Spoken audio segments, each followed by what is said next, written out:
До крајот на годината Министерството за земјоделство треба да ја објави мерката за субвенционирање органски продавници.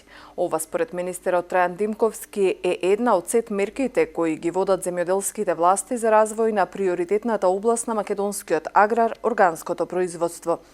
Димковски вели дека двојно се поголеми финансиските стимулации кои ги добиваат органските во споредба со конвенционалните производители. Поддршката преку директни плаќања кај органските производители е зголемена од 50 до 100% поголема од поддршката кај конвенционалните земјоделски производители.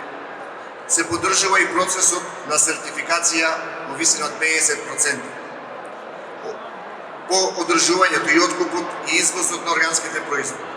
Во финална фаза е и подготовка на мерката за сертификација на региони, а до крајот на годинава ќе се објави и мерката за поддршка на отварање на органски продавници.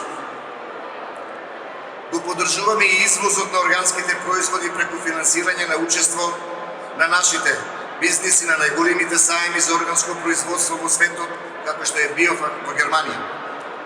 А како дел од нашето национално богатство, нашите органски производи се застапени и на секој саем од нашата држава. Одржувањето и на локални манифестации е важно за стимулирање на локалното производство и за промоцијата на севкупниот аграр. Преку имплементација на постоечките мерки за поддршка, но и преку воведување на нови мерки кои ќе го стимулираат развојот на овој сектор. Министерството за земјоделство ја препозна потребата од вакви локални манифестации, саеми и промоција на домашното производство и затоа континуирано преку финансиската поддршка ги поддржуваме ваквите манифестации. Токму за ова намена, преку програмата за рурален развој со финансиска поддршка, ги поддржуваме земјоделските здруженија кои имаат идеја за организација на вакви настани, преку кои ќе се промовираат домашните земјоделски производи. Покрај тоа, преку поддршката на организацијата на ваков тип на настани, ќе работиме и на промоција на традицијата и подигнување на свеста на населението за бенефитите од органското производство, како и за самите производители, така и за потрошувачите и за целата наша држава.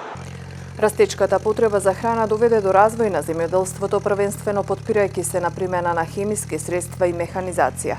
Прекумерната, неконтролираната, често и нестручна употреба на хемиски ѓубрива и средства за заштита на растенијата во конвенционалното производство предизвика намалување на квалитетот и плодноста на земјиштето. Покрај тоа, често се занемарува и квалитетот на безбедноста на храната по здравјето на луѓето и животните, како и основните принципи за заштита на екосистемот и агросистемот, велат експертите. Затоа органското земјоделство е она што ефикасно ги решава овие проблеми, што нуди похумен начин на производство на храна. Во прв план ги става здравјето на човекот и ја почитува природната еколошка рамнотежа, избегнувајќи загадување на околината.